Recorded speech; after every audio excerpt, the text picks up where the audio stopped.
नमस्कार माझ्या शेतकरी मित्रांनो, मोफत राशनमध्ये मोठा बदल करण्यात आलेला आहे। राज्य सरकारचा हा मोठा निर्णय आहे। भारत सरकारने रेशन कार्ड धारकांसाठी एक क्रांतिकारी योजना सुरू केली आहे।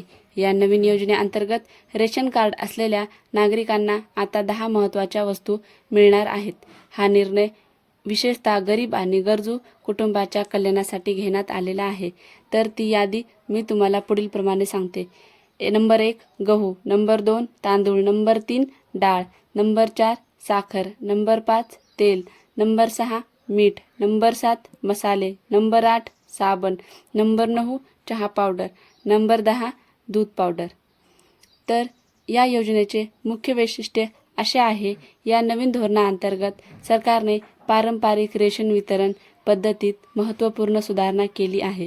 पूर्वी केवळ तांदूळ देण्याची पद्धत बदलून आता विविध आवश्यक वस्तूंचे वितरण केले जाणार आहे। यामुळे लोकांच्या दैनंदिन गरजा अधिक चांगल्या पद्धतीने